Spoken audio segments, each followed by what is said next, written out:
All right, we are looking for a new sergeant at the Metro Transit Police Department. What do we got? It's truly amazing how this just keeps happening across the country. Okay, so this one used to be the Hennepin County Sheriff and actually was a sergeant here.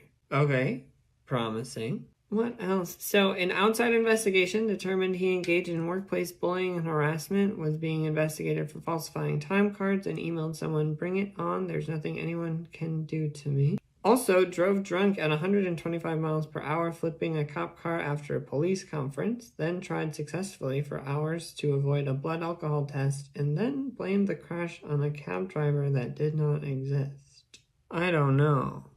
That we'll find a better candidate. I think we hire him. No, I think we do it. I think we hire him. Okay, let's do it. David? David, incredible news. So this TikTok by Sam Shed points out the absolute absurdity of what is going on in Hennepin County right now. Because the former sheriff that was fired because of his drunk driving and a litany of other allegations of misconduct is now back at his old job as a sergeant in the Metro Transit Police Department. And this is truly amazing because this is really something that happens across the country. But a few quick details. He's actually getting a pay raise. And the people who hired him back said that they're furious that they had to hire him back. And he's currently on administrative leave. But this is just truly absurd because in no other job can you be fired for like drunk driving or creating a hostile work environment and then they're forced to hire you back? I mean, seriously. And it's all because of agreements that the county has with the police department union. But it's really wild because people will blame this on the unions and say, oh, the union is just so powerful. But police officers' unions always somehow get these like super cush deals. I mean, teachers have unions. Teachers have unions, but they're not coming to their jobs after stuff like this. And they're especially not coming back to their jobs making $114,000 a year. And so clearly police departments in particular seem to get special treatment from the city and county governments across the country. It's almost like police officers play a critical role in upholding the violent white supremacist system that is the United States of America. It's almost like perhaps the interests of capital across the country have a vested interest in making sure that we have a continuous police state and prison industrial complex operating. And there are plenty of politicians that are totally willing to be on board with that. But this is something that happens across the country, where you will see police officers get in trouble for one thing or another, sometimes even getting in trouble for killing people needlessly,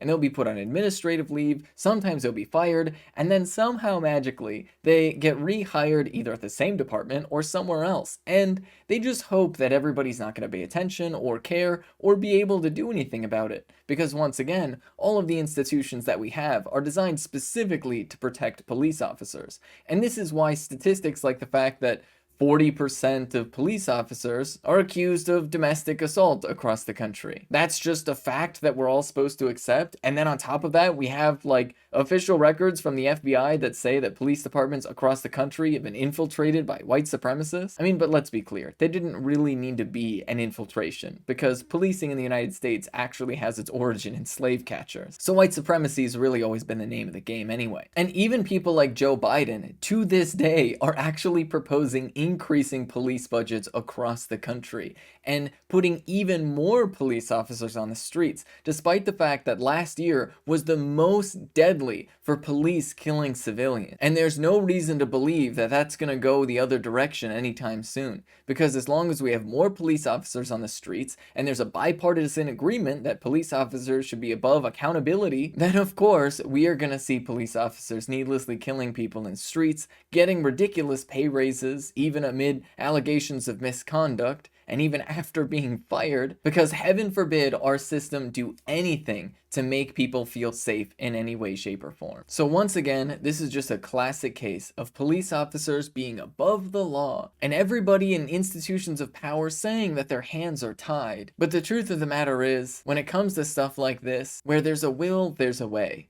It just seems to be that there's not really a will. It's almost like all of this bureaucracy and red tape that exists to protect these police officers is just a useful pretense for elected leaders not to take responsibility for their own decisions, because they fundamentally lack the courage to do what is necessary to actually make our communities safe, instead of just putting unaccountable armed men with guns on the streets who are more than willing to use arbitrary violence against random innocent people.